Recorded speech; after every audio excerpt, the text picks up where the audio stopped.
దాదాపు 19-20 కోట్ల రూపాయల పనులు జరుగుతుంటే దేవాదాయ శాఖలో నేను మంజూరు చేసింది కేవలం 2-2.5 కోట్ల రూపాయలు మాత్రమే చేశాం. మిగతా అంతా కూడా దాతలే ముందుకొచ్చారు. అది ఒక అదృష్టం. ఇవాళ ఆలయాల నిర్మాణం అంత చిన్న విషయం కాదు. గతంలో అంటే రాజులు ఉన్నారు, చక్రవర్తులు ఉన్నారు.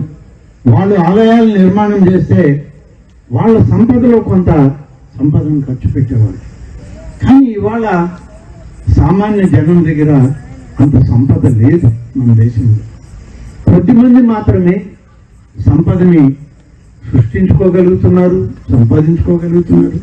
కానీ వాళ్ళకు కూడా మంచి మనసునిచ్చి భగవంతుడు వాళ్ళ ద్వారా కూడా ఈ ఆలయాలని పునర్నిర్మాణం చేయడానికి కొంతమంది దాతలు, పీఠాధిపతులు, అలాగే మఠాధిపతులు, వారందరి యొక్క ఆశీస్సులు కూడా ఇక్కడ మనకు కావాలి. ఎవరో ఆనాటి రోజులు చక్రవర్తులు నిర్మాణం చేసి ఇవాళకి కూడా వంశపారంపర్యంగా ఆ కుటుంబాలే నిర్వహిస్తున్నాయి.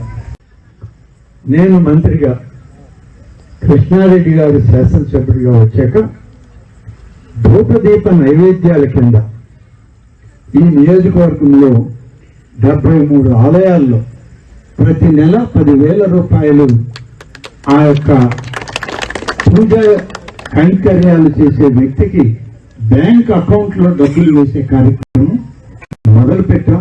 ఇవాళ అందరికీ ఆ డబ్బు విడుదల అవుతూ ఉంది.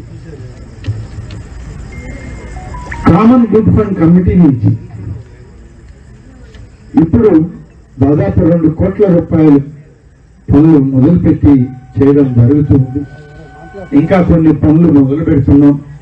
ఇంకా కొన్ని ఆలయాల గురించి మీ శాసనసభ్యులు ఇప్పటికీ అడగడం జరిగింది.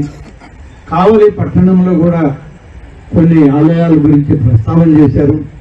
వీటన్నిటికి కూడా త్వరలోనే నిర్ణయం తీసుకుని నిధులు మంజూరు చేస్తానని చెప్పి నేను ఈ సందర్భంగా మనం చేస్తున్నాను.